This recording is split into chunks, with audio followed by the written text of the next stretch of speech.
Olá, bem-vindo, bem-vinda ao estudo da Bíblia através da lição da Escola Sabatina. Tem sido um prazer imenso poder compartilhar com você e com os nossos amigos convidados que sempre estão aqui conosco o estudo da palavra. Nós começamos agora um trimestre novo, vamos passar 3 meses estudando Provados pelo Fogo. Provados pelo Fogo. É um assunto muito interessante e você percebe que ele é recorrente, ele volta, né? Algumas vezes. Eu quero crer que é porque ele, para a igreja cristã da atualidade, que é chamada de Laodiceia na Bíblia, né? Saber sofrer é um dos 3 remédios apontados por Jesus, a testemunha fiel e verdadeira, para que Laodiceia seja curada da sua mornidão espiritual, da sua apatia espiritual. Bom, compartilhe o nosso link com alguém que você ama. A gente tem visto que as visualizações têm aumentado e a gente fica muito feliz de poder compartilhar essa palavra com mais gente. Quero apresentar para vocês os nossos amigos de hoje e das próximas 2 lições. Olha aqui, nós temos o Hélio Carnassali. Bem-vindo aí, Hélio. Obrigado por participar com a gente mais uma vez. O Josué de Castro. Obrigado, Josué. Bom ter você aqui. Pastor Erlo Brown, que está ali embaixo, olha só, que maravilha. Nem sempre ele pode estar aqui com a gente, mas dessa vez está aí. Bom ter você aqui. E o pastor Demival Reis, que está aqui com a gente também. Obrigado, Demival. Tamo junto. Bom estar com vocês, colegas. Fernandinho. Pois não, pode falar. Não podemos deixar de registrar que essa é a 15ª formação dos Arautos do Rei. A única em que todos os componentes são pastores, nenhuma antes, nenhuma depois. Então é um prazer e mais do que isso, são amigos queridos do coração, a gente se gosta de estar junto e que Deus seja louvado por esse esforço aí da Paulistana, Fernando, por produzir esses comentários e obrigado pela consideração com os velhinhos de nos convidar para participar com você aí. E o Dom Hélio era o nosso arauto do orador, Velho né? Testamento. Isso aí. E, bom, e a gente tem o nosso pianista também, que não chegou ainda, mas deve ter tido algum problema, né? Pode ser que ele esteja aqui daqui a pouco. Ele está pegando o teclado lá no aeroporto. É isso aí. Gente, nós começamos a estudar sobre crisol, sofrimento, provados pelo fogo, um assunto muito, muito importante para a gente entender e saber viver esses momentos de dificuldade que sempre se apresentam para nós aqui nessa terra. E eu quero abrir essa lição com o pastor Erlo Brown. Erlo, vamos lá. Introduz para nós. Maravilha, pastor Fernando. Maravilha, pastor Hélio, pastor Josué. É uma alegria a gente poder estar juntos aqui, podendo conversar um pouquinho desse tema tão importante. O autor da lição, Gavin Anthony, ele cresceu lá num país chamado Sri Lanka, pastor Fernando. Foi missionário, trabalhou na Inglaterra e também foi administrador na Islândia. Então, como você disse, pastor Fernando, como a gente pode lidar com o sofrimento? O título dessa semana chama-se O Crisol do Pastor.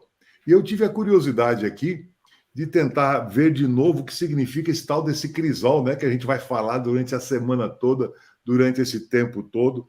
Eu estava vendo aqui no dicionário que diz que crisol é um recipiente utilizado para experiências químicas em que se quer misturar ou fundir substâncias especiais. E os especialistas dizem que isso pode ser feito de porcelana, barro, ferro ou platina.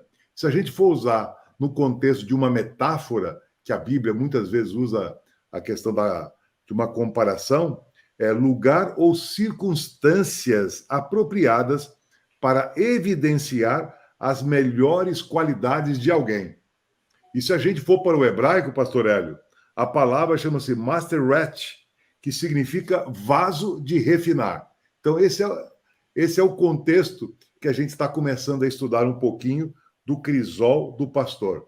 E a lição menciona aqui na parte de sábado justamente um aspecto muito interessante. Todos nós passamos por momentos difíceis, decepções, traições. Aqui conta a história de Sophie, que com certeza poderia ser a minha história, poderia ser a história do pastor Fernando, pastor Josué, pastor Hélio, de alguém que se decepcionou com alguém que ela confiava e depois abatida, triste, de repente ela se lembra do Salmo 23, que tem uma mensagem muito poderosa, e aí acalentou o seu coração. E a estrutura do sábado é a seguinte: pastor Dermival, pastor Hélio, pastor Josué, pastor Fernando, a gente aprende melhor as lições quando as coisas estão boas ou quando a gente está passando por momentos e tempos difíceis. O que vocês acham? Sem Todos dúvida, passam por dificuldades, né, Erlo Brown? sem dúvida, quando a gente sofre. E aí, nesses momentos, são momentos de muita reflexão e de grande aprendizado. Salomão mesmo disse no livro de Eclesiastes que melhor é a casa onde há luto do que onde há riso, festa, né? Porque ali se pensa um pouco no sentido da vida, no significado das prioridades. Então, sem dúvida, ninguém gosta de estar sob o peso do sofrimento, da decepção, da dor, mas nesses momentos eles são pedagógicos, eles ensinam profundamente. Que maravilha. Parece que o pastor José começou a falar, deu uma parada. Pastor José, você deu uma engasgada? Existe oportunidade para salvação em Cristo? A tribulação, o sofrimento é uma grande escola, né? Onde Deus permite que as coisas aconteçam. Bom, a gente vai estudar, né? De onde vêm essas tribulações, mas é uma grande escola que disciplina a gente, nos ajuda na reflexão da vida e a gente aprender muitas lições que devem nos preparar, né, para vivermos melhor nessa vida e também para a vida eterna. E aqueles que estão nos ouvindo aí, esse verso, para memorizar, ele é muito confortante. Refrigera a minha alma, guia-me pelas veredas da justiça, por amor do seu nome. Eu espero que você que está conosco aqui se sinta refrigerado pela presença do Supremo Pastor. E lembre sempre que você nunca está sozinho. Que maravilha. A gente sente, eu sinto, né, pelo menos ao viver uma experiência pessoal assim, que muitas vezes a gente tem até dificuldade de identificar o momento espiritual que a gente está vivendo, né? Porque a gente julga sempre a vida e classifica os períodos, né, os eventos que a gente passa, de acordo com a nossa mente, de acordo com aquilo que a gente planejou. Então, eu planejei que isso aqui vai acontecer assim, assim, assim. Aí começou a acontecer diferente, começou a dar errado a gente, né? Quando dá errado, então, seja um casamento, seja uma carreira, seja um momento de doença, seja o que for, né? A gente planejou, começou a dar errado, que é diferente do que aquilo que a gente planejou. Primeira coisa, a gente começa a tentar identificar culpa, né? Se é alguma coisa que tem a ver comigo, com a minha família, poxa, mas onde foi que eu errei? O que eu fiz de errado? E se é alguma coisa em termos de outra situação, eu posso identificar gente errada, por exemplo, numa igreja, fulano, o problema é a culpa disso, é a culpa daquilo ali, né? Então, mas identificar os momentos de crisol, onde eu preciso crescer, que ele vai me fazer crescer, é muito importante, né? Porque são todos os momentos. Quando as coisas... o verso lá de Romanos 8, 28, se eu não me engano, né? Isso. Todas as coisas contribuem para o bem daqueles que amam a Deus. Ali quer dizer, na verdade, o seguinte: quando tudo está dando errado, na verdade, quer dizer que tudo está dando certo. É o que quer dizer, segundo os planos de Deus. É exatamente isso, né? Então é importante a gente identificar, dizer, não, está passando assim, que está parecendo, é uma traição de tal pessoa comigo. Mas qual é a minha parte disso? O que eu tenho que aprender? Como eu tenho que sobreviver a isso? Como eu tenho que reagir? E é muito difícil a gente reagir e sobreviver do jeito certo. Muito complicado. Agora é interessante que, normalmente, a nossa mente ela tem uma característica de momentos assim muito difíceis, em que a gente foi extremamente provado, a gente tende a esquecer. Parece que a mente suprime aquela parcela de informação e, com o tempo, aquilo que parecia tão doloroso parece mais aliviado, talvez depois de nós passarmos com o tempo e tentar entender que todas as coisas contribuem para o bem. Indo para a lição de domingo, aqui, um guia para a jornada, o pastor. Aí começa esse salmo, que talvez seja a nota tônica desse salmo: o Senhor é meu pastor, nada me faltará. Algumas traduções diz aí em nada ou de nada terei falta, né? Mas acontece que essa figura de Yahvé, o próprio Deus, sendo o provedor, e Davi usando aqui, ele foi muito preparado para isso, né? Conhecia todas as regiões ali do deserto, da Judéia, e ele podia falar nesse contexto melhor que qualquer pessoa. Ele entendia que a presença de Deus poderia prover para ele toda a condição, mesmo que andasse pelos caminhos do vale da sombra da morte. Então não tinha só proteção, não tinham só flores, não tinha só o sol, mas também existia a possibilidade de caminhar em momentos e questões extremamente difíceis. Mas nós geralmente gostamos de momentos bons, mas o aprendizado, como diz a lição, é justamente na hora do sofrimento que a gente pode refletir de maneira mais profunda. E nós temos aqui algumas figuras, tanto do Novo quanto do Velho Testamento, mostrando Deus como o nosso supremo pastor. Yahvé, ou Josué, né? Como a representação do nome de Deus. Jeremias fala que ele cuida das ovelhas. Então, você que está aí passando por momentos difíceis, Deus cuida de você. Ezequiel diz que ele se preocupa com você, ele se preocupa com as ovelhas. João diz que ele as livra, ele conhece e resgata. Então ninguém escapa do radar de Deus. Você pode até imaginar que você foi abandonado, os seus amigos principais te deixaram por uma razão ou por outra, mas Deus jamais esquece dos seus filhos. E quando vai para esse versículo, que é a tônica central do capítulo 23 do livro de Salmos, a gente vê no versículo 3, 23, 3 diz: ele as leva para repousar e matar a sede. Deus tem cuidado nos mínimos detalhes. Ele guia pelos caminhos retos. Ele protege. Ele dá consolo. Ele defende. Ele sustenta. Ele abençoa. Que Deus extraordinário. A gente poder confiar, mesmo que a gente não consiga enxergar, que o sofrimento, que o crisol esteja não tão confortável, mas você sabe que você nunca vai estar sozinho. Pastor Erno, eu acho interessante que em algumas versões ou traduções, até livres, o Senhor é o meu pastor, diz assim, e ele não me faltará. Então, as circunstâncias na vida da ovelha são variadas, né? Mas a presença do pastor é que faz o grande diferencial na vida de nós ovelhas, né? Então, o Salmo do pastor, ele menciona as ovelhas que são objeto do seu cuidado, do seu amor, da sua proteção, mas o foco aqui é quem é o pastor, né? E esse pastor Jesus disse, eu sou o bom pastor. Então, esse Jesus que está sempre presente e que nunca nos falta, nunca nos rejeita, nunca nos abandona, né? É que deve dar segurança na nossa trajetória como ovelhas, né, pastor Brown? Que maravilha. Pastor Demival também tinha pedido aqui a palavra. Sim, interessante que quando a gente estuda a ovelha, era um animal muito frágil e, segundo alguns estudiosos, um animal estúpido, quer dizer, ele não percebe o perigo, é totalmente vulnerável. Então, a gente pode fazer um paralelo. Às vezes a gente acha que a gente pode fazer alguma coisa, que a gente se defende, que a gente é inteligente, mas Deus, olhando para nós, sabe de nossa estupidez, de nossa fragilidade, que nos metemos constantemente em encrencas, né?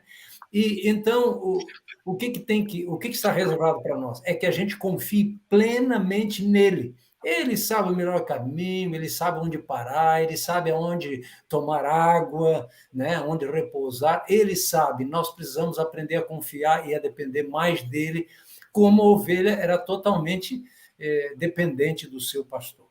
Muito bem, ou seja, essa é uma declaração absoluta de confiança na condução e no poder de Jesus, de Deus, de Yahvé. Com certeza, isso traz repouso e traz o refrigério que todos nós precisamos. Maravilha. Eu tô me lembrando aqui de uma figura, de um evento, aliás, né? Porque quando a gente está passando pelo problema, essa presença do pastor, ela não impede que a gente sofra, que a gente tema, né? A minha avó, ela morava, a avó paterna, ela morava numa casa muito, muito pobrezinha, a gente chamava de pau a pique, né? Que é barro com madeira, e a casa era muito, muito frágil. O banheiro era do lado de fora, era uma fossa e tal, era um lugar assim, bem assim. E numa noite, a gente estava na casa dela e tal, e numa noite deu uma tempestade muito forte, muito, muito forte. E meu pai, ali estávamos, meu irmão e eu, meu pai e minha avó. E meu pai acordou a gente de noite, assim, e levou todo mundo para a cozinha. A gente entrou debaixo de uma mesa de madeira que tinha lá na casa dela, e ele orou debaixo daquela mesa, né? E foi muito legal, porque a chuva passou logo depois disso. Porém, eu queria ficar com essa imagem, né, da casinha frágil, uma mesa de madeira, e nós todos debaixo daquela mesa, com o pai do lado, que é quem tinha conduzido a gente para aquele lugar, né? Enquanto a chuva caía ali, e a chuva está caindo, o raio está caindo e tal, mas tem um pastor conduzindo a gente está ali protegido ou sendo guiado mesmo no meio desse temporal. Eu vou aproveitar, se alguém tiver ainda um comentário, pode fazer, mas eu quero partir para a segunda-feira, que é locais na jornada, né? E o autor destaca aqui: guia-me pelas veredas da justiça por amor do teu nome, né? E ele chama veredas da justiça de locais da jornada, né? E é exatamente isso, porque a gente não consegue ver muitas vezes o fim do caminho, o fim do túnel, ou como a gente diz, a luz no fundo do túnel, né? A gente não consegue enxergar, não sabe para onde está indo, porque você planejou de um jeito e está indo para outro lado, então você não sabe onde vai dar. E a gente vive momentos de ansiedade, né? Sempre aquela ansiedade. O que vai acontecer? Né? Na minha cabeça, como ser humano, sempre vem assim, olha, não, eu sei que Deus está dirigindo, eu sei que Ele está guiando, mas e se a vontade de Deus for por esse caminho e eu tiver que sofrer? Ou o meu filho, ou a minha esposa, ou a minha mãe, ou o meu pai tiver que sofrer? Né? A gente fica ainda naquela numa ansiedade, aí chega Jesus e diz assim, não andeis ansiosos, né? Pelo que é a vez de comer, vestir, né? Pelo teto, não fique ansioso por nada. Deus está cuidando de tudo, né? A mão poderosa dele está sobre tudo. Então, essa experiência humana, eu acho que abrir mão disso é abrir mão do eu também, sabe? Quando Jesus diz assim, quem quiser vir a mim, renuncie a si mesmo.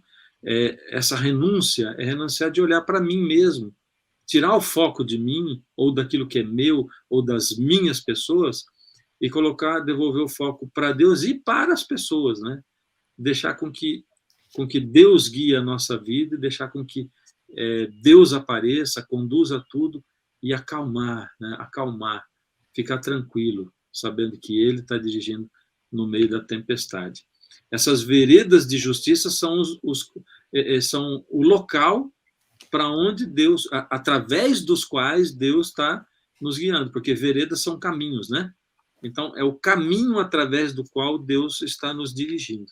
Interessante, pastor Fernando, que aqui eu gostei do que o comentarista, o autor da lição, colocou.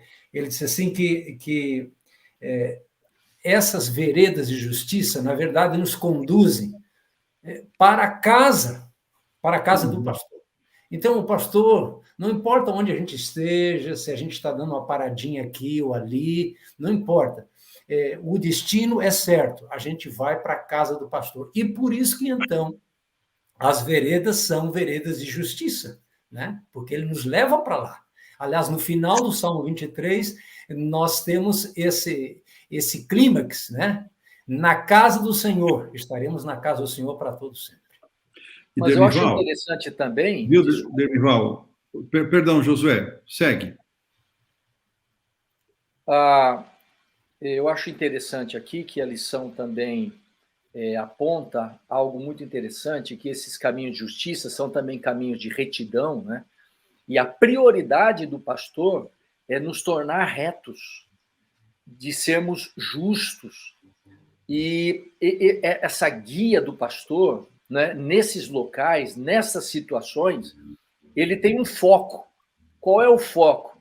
É nos preparar para que nós vivamos uma vida de retidão e uma vida de justiça, baseados em Jesus, justiça nossa.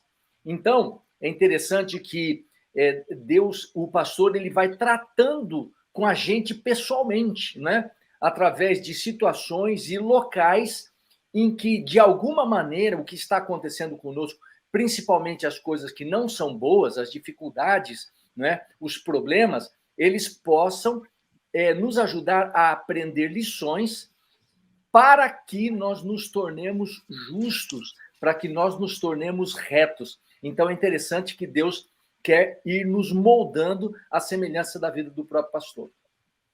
E, amigos, eu me lembrei, até com bastante saudade, das nossas viagens.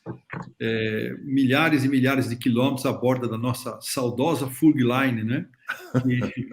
Onde o uso de avião era bastante restrito naquele tempo, só para norte, noroeste, nordeste e todo o centro-oeste e sudeste do Brasil, nós fazíamos por essa Furgline. E às vezes eram retas intermináveis, com muita conversa, muita teologia do Dermival e dos colegas, né, nosso teólogo, e muita alegria também. E nós não tínhamos as informações de navegação que temos hoje, né, disponíveis. Nós íamos de forma bastante analógica pelos caminhos. E é muito interessante pensar que o salmista, ele descreve, ao longo do Salmo, os vários elementos pelos quais passa a ovelha, e é muito, muito precioso nós lembrarmos que o pastor está conosco, seja nos momentos de pastos verdejantes, de águas tranquilas, de caminhos de retidão, mas ele continua conosco também quando entramos no vale sombrio, de dor, tristeza e morte. E ele continua conosco depois, ele segue conosco depois, com uma mesa posta e conduzindo, como bem frisou o Dermival, para a casa do pastor. E a lição, Josué fez um destaque muito interessante sobre os caminhos de retidão ou caminhos retos, e o autor aqui ele dá 4 razões importantes para ser assim. Então, primeira, são caminhos retos porque nos levam ao destino, como disse Dermival, para a casa do pastor. Segundo, porque nos mantém em harmonia com a pessoa certa, como frisou Josué, o pastor. Terceiro, como frisou Josué também, porque eles nos treinam para sermos pessoas retas. Veja que a graça é abundante, mas não é graça barata. Deus espera que nós, ao lado do pastor, nos tornemos justos e retos. E, por fim, porque nos dão o testemunho certo. À medida que nós nos tornamos pessoas retas, nós glorificamos ao Senhor com a nossa vida. Olha que coisa linda. E achei muito legal o último parágrafo da lição, e hoje eu estou aqui na casa da minha filha mais velha, da Joyce, e de manhã uma dessas agências fez uma entrega aqui. Eles simplesmente chegaram e entregaram 2 pacotes e eu recebi os pacotes. E o autor faz uma comparação muito interessante. Quando Deus nos guia, não é simplesmente uma questão de entregar um pacote de destino. Não é só uma questão como muitas dessas empresas, você comprou pela internet, pagou com seu cartão de crédito por alguma forma, ele vem aqui... Não, é muito mais do que isso. Envolve a guia divina, é o nosso treinamento para viver uma vida de retidão. Eu achei muito lindo isso aqui, culminando com um pouquinho do que cada um falou. Essa caminhada não é só, olha, não é um sai daqui, chega lá, não é isso. Esse é um processo onde nós vamos sendo treinados para desenvolver uma vida de retidão e sermos mais e mais semelhantes ao pastor e glorificarmos o seu nome com aquilo que aprendemos dele e vivemos na nossa vida. Pastor Hélio, aqui diz um comentário bíblico adventista, tem uma parte bem interessante, diz, se permitirmos, Deus sempre nos guiará no caminho certo. Embora às vezes nos pareça bem difícil. Ou seja, a modelagem, né? A modelagem que precisa ser feita para Ou nós seja, tornarmos mais semelhantes a ele. facilidade ou dificuldade não é a prova final, né, Erlo? A gente pode estar no Deus nos guiando e não encontrarmos facilidades, não é isso? Isso mesmo. E nem chegarmos onde a gente queria, né? Onde a É gente verdade. desejava chegar, né? E, com isso a gente introduz aqui, já deixa o desvio, né? Ou seja, o vale. Demival, o que você tem para falar para nós? Então, eu sempre tive muita curiosidade pelo chamado Vale da Morte, que fica lá na Califórnia, né? É um vale assustador, e eu li que os primeiros que se arriscaram a atravessar de leste a oeste no continente americano morreram lá quando foram passar naquele vale. Aí logicamente, se buscou um caminho, se buscou uma estratégia melhor para atravessar por esse vale de temperaturas muito altas, né? E sem água, muito complicado. E ao olhar para esse verso tão bonito, o verso 4, diz: ainda que eu ande pelo vale da sombra da morte, não temerei mal algum, porque tu estás comigo, o teu bordão e o teu cajado me consolam. Interessante, o pastor Josué já tocou no começo, né?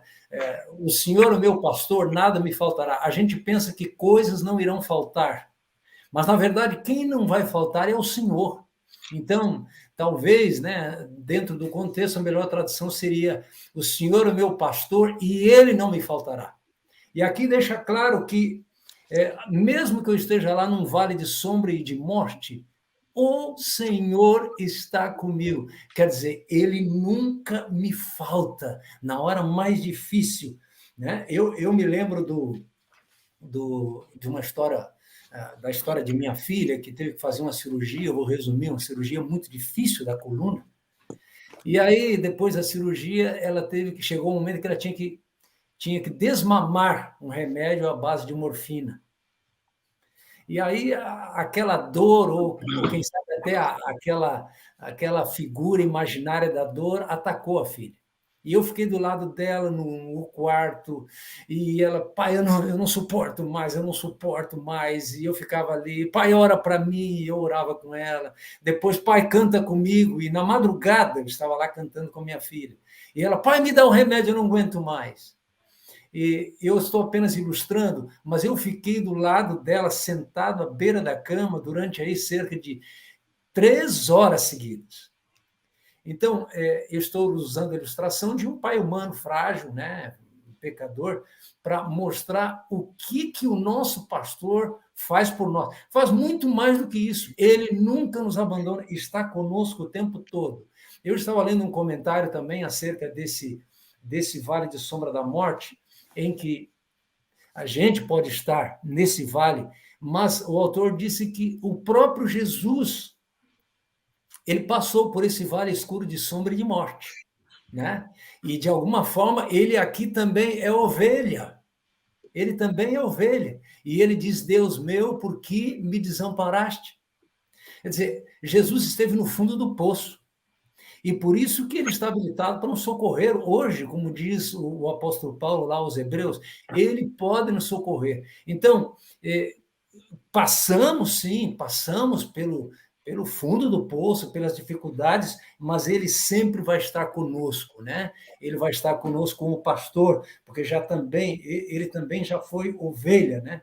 E eu estava lendo até uma outra coisa, um pensamento de Ellen acerca de Jesus quando esteve lá no Getsemane, que aquele foi um momento cruel para Jesus, passando aí pelo vale de sombra e de morte. Ellen White diz assim: anjos testemunharam abismados a agonia desesperadora do Filho de Deus. É assim que muitas vezes nos sentimos, mas ele está conosco. Às vezes a gente não sente, como Jesus chegou a dizer: o Senhor me abandonou, mas o Pai estava do lado dele, assim como ele está ao nosso lado, né? Então, foi preciso, e para nós também é preciso atravessar essa escuridão de sombra e de morte, para que a gente aprenda a não temer, para que a gente aprenda a confiar nele inteiramente, né? Inteiramente. Dermi, me Oi. permita que falar de uma situação que eu passei recentemente, eu acredito que não é um vale da sombra da morte, mas era um vale, assim, com muita sombra. Eu estava vivendo recentemente uma situação de construção da nossa casa, né? A gente não tinha uma casa e nós, então, estávamos construindo. E aí nós estávamos vivendo uma situação muito difícil, relacionada aos construtores e tal, e eu olhava para a situação, para o fundo, e às vezes à noite tinha dificuldade em conciliar o sono, né? E aí, o que é que me acalentava, o que é que me consolava, é que eu repetia para mim mesmo assim, ó, o Senhor, o meu Deus, está assentado sobre o seu trono e tudo está sob o controle dele. E isso acalmava o meu coração e aí eu conseguia dormir. E aí, hoje, quando eu olho para trás, há poucos dias atrás, né, eu consigo ver como Deus esteve tão perto de nós, nos ajudando nesse vale escuro que a gente estava passando, né? Mas ele foi nos dando condições dia a dia, né? E as coisas iam acontecendo assim de uma maneira muito devagar dentro dos nossos olhos, mas elas foram acontecendo. Mas o que eu quero destacar é que essa presença do pastor, o seu cajado, o seu bordão, que são, eu acredito, para mim, né, são a sua palavra, as suas promessas, fizeram muita diferença na minha vida e me consolaram e me sustentaram nesse momento de sombra que eu estava vivendo. Amém. Amém. Os abandono mesmo. Ou seja, não é fácil a gente passar por esse vale, né? Mas a certeza da presença permanente de Deus ao nosso lado, ela precisa trazer segurança, conforto e consolo para cada um de nós, para cada filho de Deus. Amém. É isso mesmo. E aqui acontece, é o Hélio que vai falar, né, Hélio? Eu queria até introduzir aqui, porque esse desvio inesperado, o autor apresenta também a mesa que é preparada, né, na presença, né, dos inimigos, né? E aí, se você quiser fazer o seu comentário e já entrar aqui para já faço quarta-feira. A pergunta 5 ainda da terça-feira, ela faz uma pergunta provocadora. Como é que as ovelhas foram parar nesse vale? Mas só para a gente pensar e não passar por alto, a lição 2, ela vai trazer aí os vários crisóis, eu acho que vai nos ajudar a entender um pouquinho melhor, mas fica aí só como provocação de reflexão. Esse desvio inesperado 2, que é a mesa, para mim é um dos versos mais encantadores desse salmo. E eu compartilho com vocês aqui alguma coisa, uma experiência que eu tive com esse verso, que me marcou muito profundamente. No tempo que eu fui diretor do NASP São Paulo, nós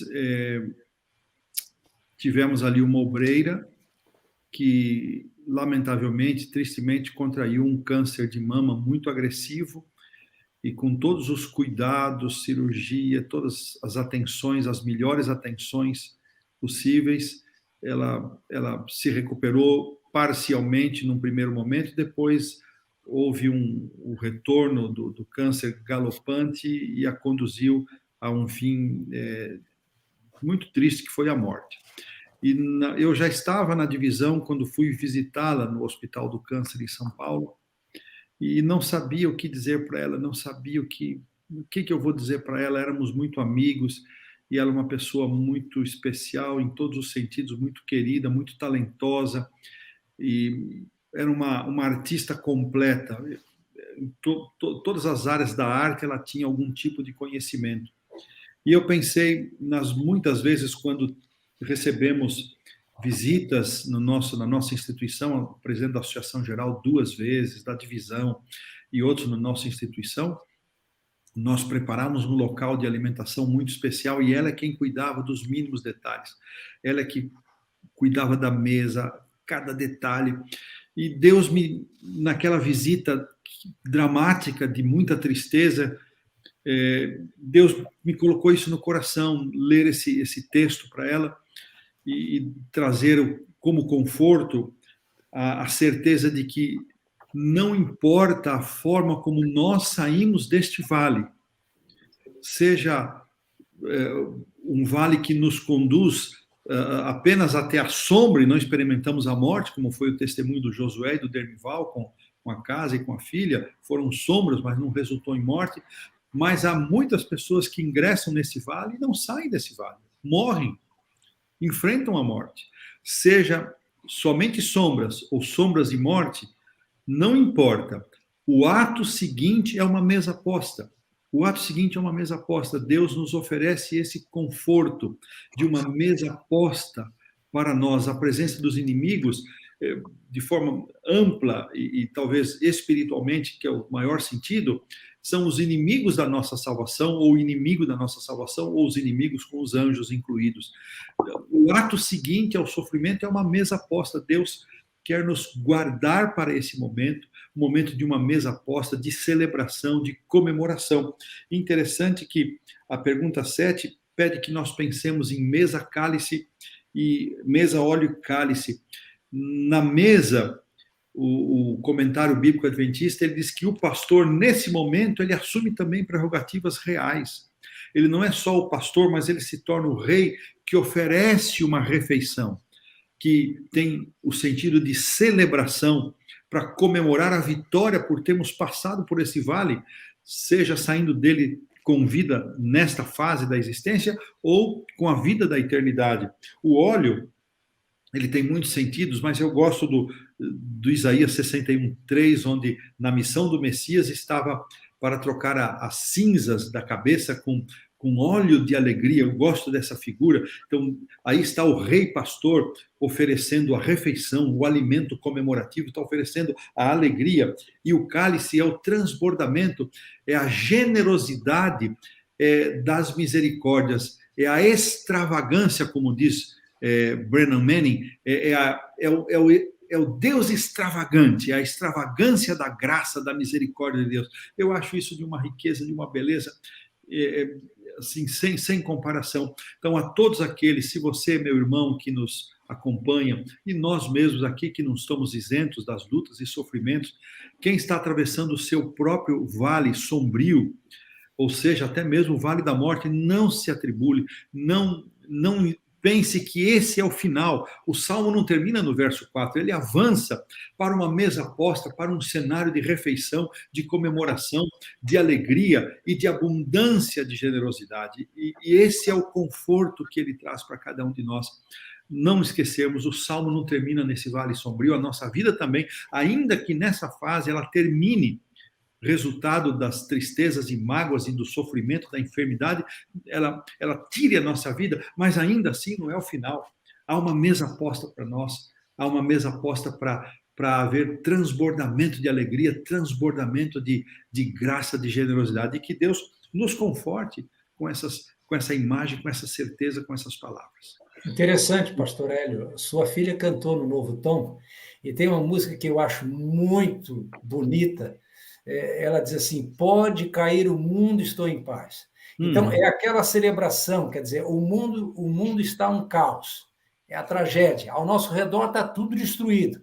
E nós estamos ali servidos por um pai, por um pastor maravilhoso, uma mesa servida, uma mesa posta. Então, diante dele, nós temos paz, nós temos alegria, nós temos toda a provisão necessária, né? O povo, só lembrando desse episódio, o povo de Israel estava no deserto, e não tinha comida, e não tinha nada, e eles pediram: Senhor, estamos cansados, só o nosso maná não serve. E Deus disse: bom, então tá bom, vou servir comida para vocês. E Moisés chegou a questionar: Senhor, mas como pode vir tanta carne para esse povo todo? Então, o salmista diz que naquele momento, quando Deus envia as codornizes, é como se Deus estivesse colocando uma grande mesa lá no deserto para alimentar, para superalimentar aquele povo. Esse é o nosso Deus. Ele põe uma mesa diante de nossas tragédias, nossas dificuldades, ele nos serve uma mesa e a gente pode confiar nele. A gente vê Jesus repetindo isso aí na multiplicação dos pães e peixes, né?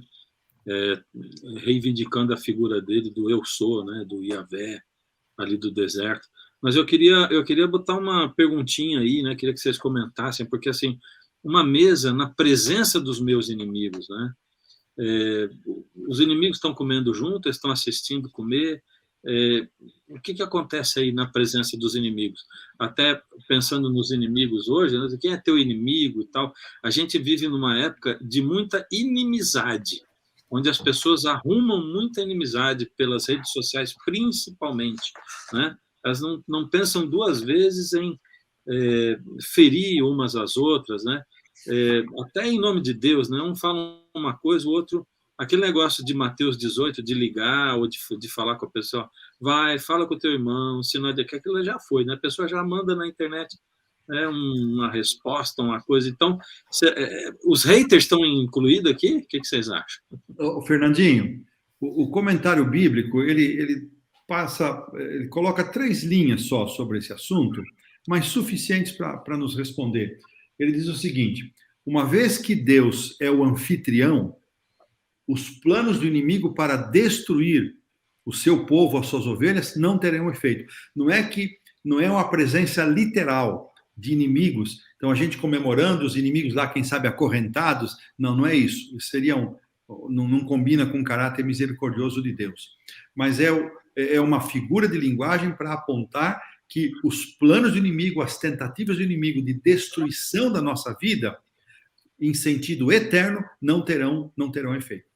Ô, Fernando, no início do ano passado, nós pegamos a Covid e fomos internados. Eu fiquei internado durante 10 dias e naquele momento, naquela situação, a Covid era a nossa inimiga, né? Então, eu estava com índice de inflamação muito alto, né? E a gente estava ali isolado no hospital. E um dos meus filhos, como ele não podia nos visitar pessoalmente, ele ia até a um lugar onde nós tínhamos acesso para vê-lo na rua, ao lado de um estacionamento. Aí ele ficava olhando para a gente com o celular na mão e conversando com a gente.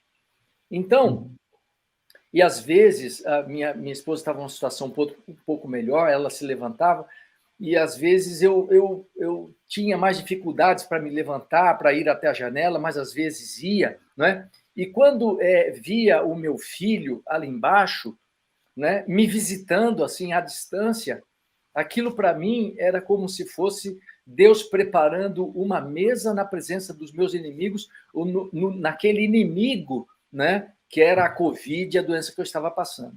Então, eu acredito que são várias leituras que a gente pode fazer e várias aplicações de como Deus ele pode nos prover, né? Tanto com questões materiais, emocionais, espirituais, quando nós estamos sendo atacados por inimigos. Isso foi muito marcante para mim e eu entendo que isso pode ser bem aplicado aí.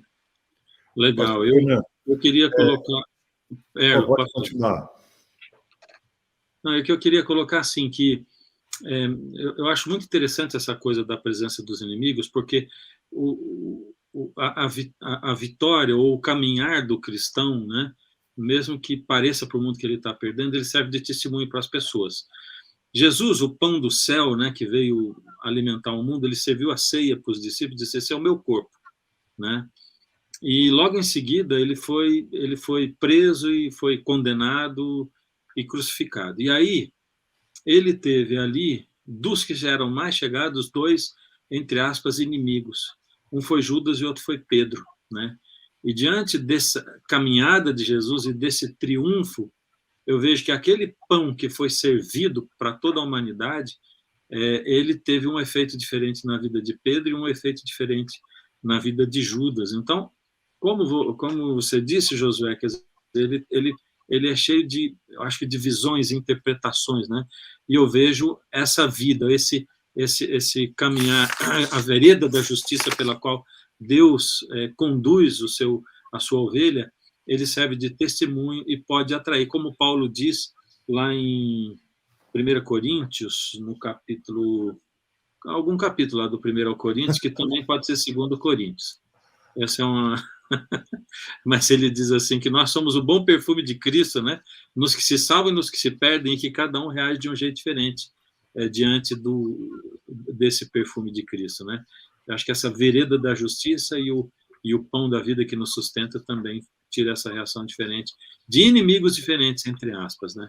Agora, nessa jornada, nessa caminhada, pastor Fernando, é interessante que todo mundo vai reagir de um jeito na presença. O pastor José mencionou o inimigo, o Covid. A lição na introdução fala de alguém que estava agindo com maledicência. Ou seja, para todo mundo, a gente tem os seus caminhos de vida, caminhos de morte, mas eu gosto muito do que o comentário bíblico mencionou e o pastor Carnassale já pontuou, que a gente pode, durante algum tempo, até parecer que estamos perdendo o jogo na caminhada, mas se nós ficarmos do lado do nosso pastor, essa mesa preparada de maneira maravilhosa, não só o pastor, mas agora também como rei, no sentido real, nós seremos inatingíveis. Podemos sofrer, podemos ser sujos de barro, podemos chorar, podemos ter que tomar morfina, mas a vitória é certa. Como dizia o professor Williams, que ainda está chegando em algum momento, a luta é grande, mas a vitória em Cristo Jesus ela é certa. Pastor Fernandinho, o texto do perfume é segundo 2,15. Isso. Obrigado. É isso mesmo. Quem mais ia falar? Acho que é o Josué agora, né? Josué, então é o seguinte, ó, vamos partir aqui, encerrando a nossa lição, a quinta-feira, aqui, uma promessa para a jornada. Então,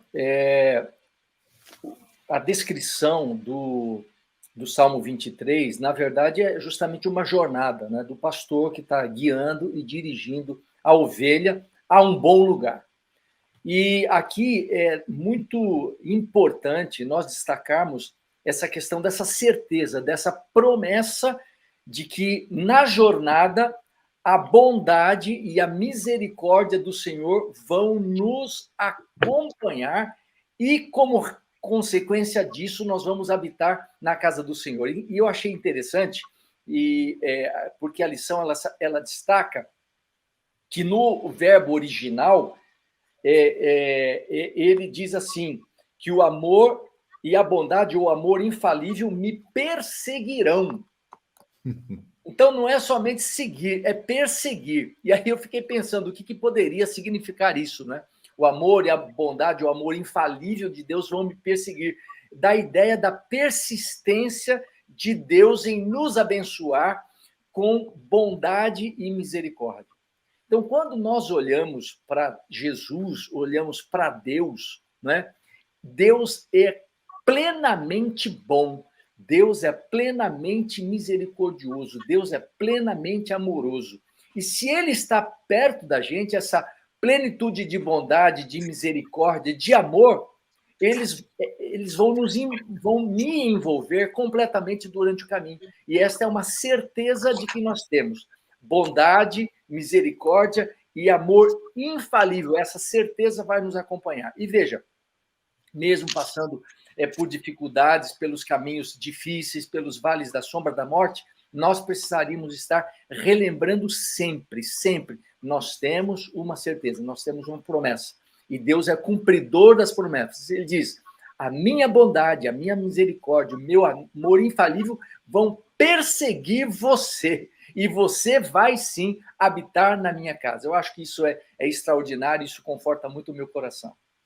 Pastor Josué, é interessante. Eu acho que de todos aqui foi o que tive mais contato com a roça, com os campos.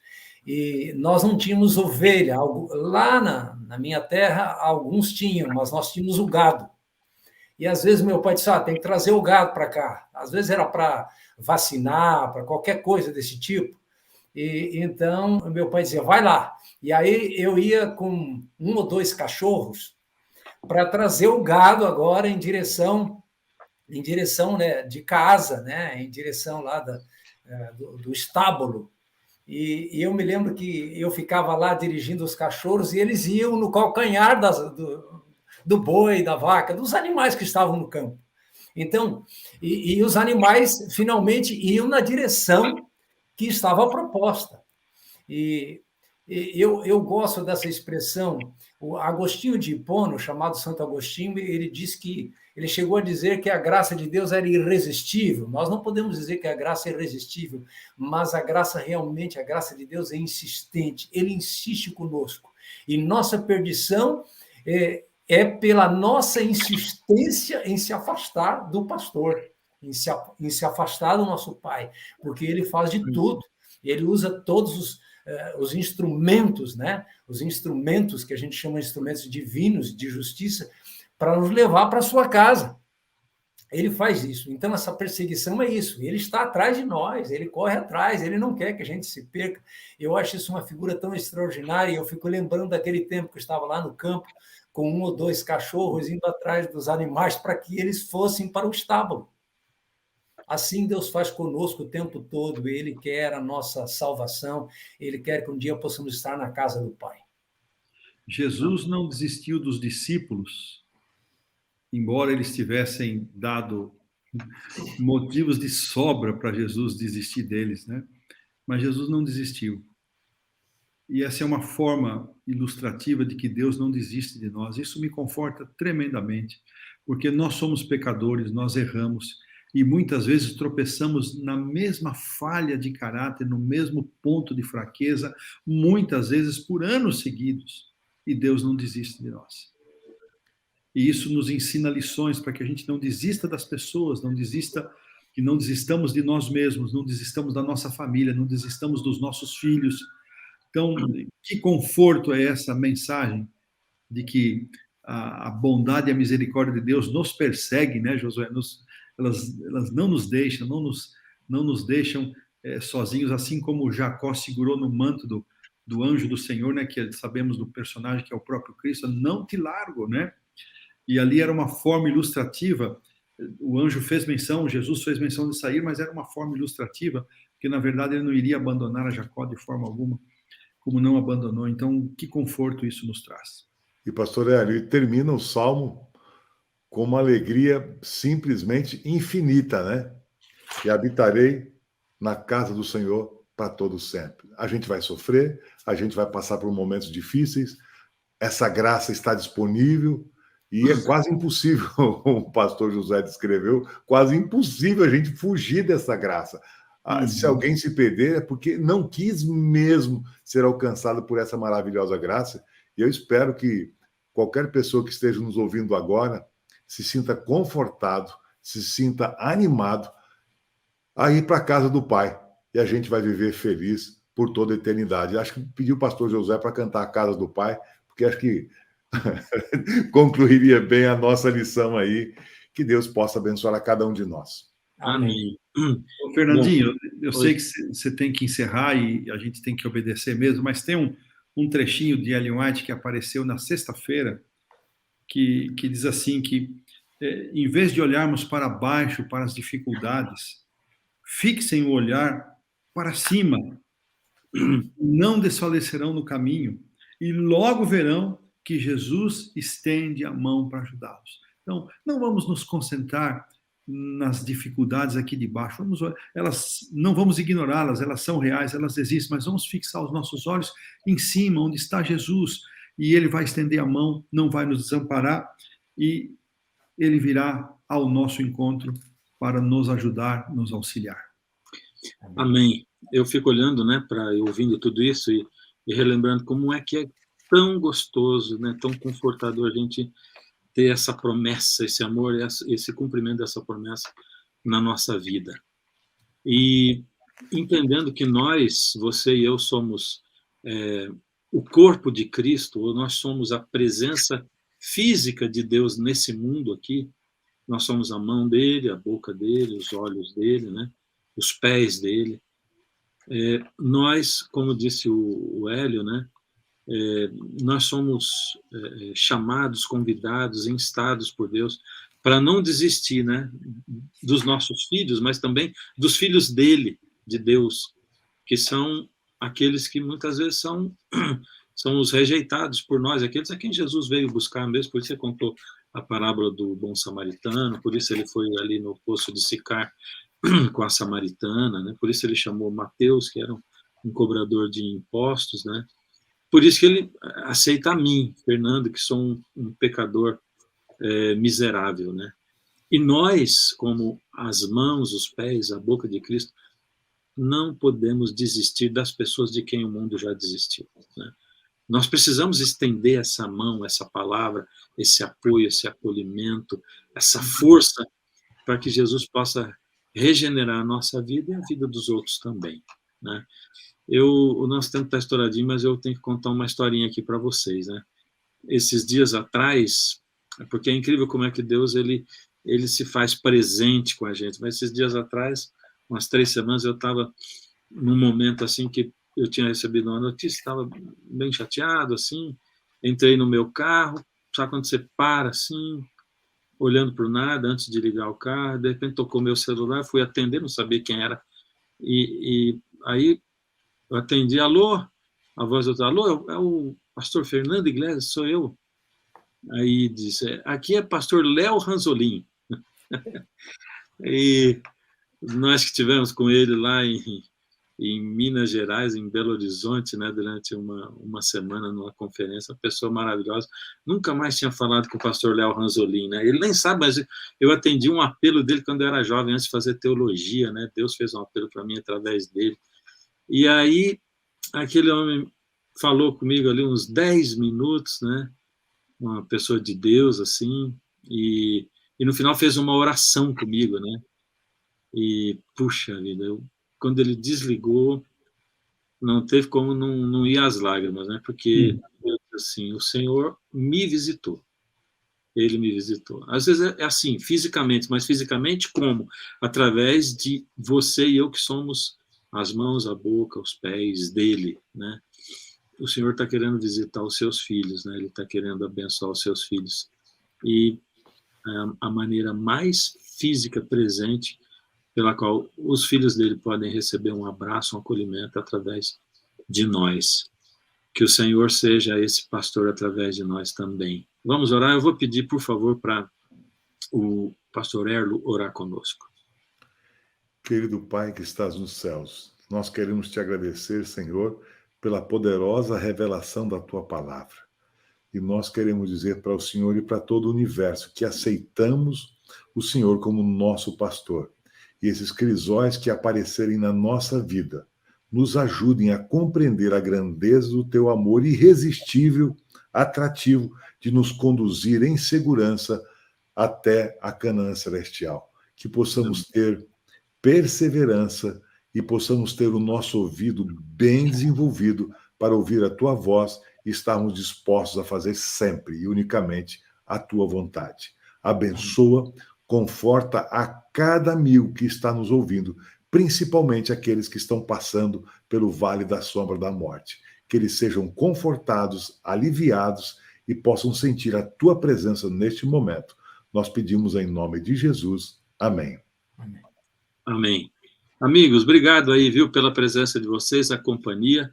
A gente se vê na lição seguinte. Você que está acostumado a assistir nossa lição, esse grupo aqui estará na lição 1, 2 e 3, tá bom? Então segue com a gente aí. Obrigado, amigos. Deus abençoe. Abraço. Até mais.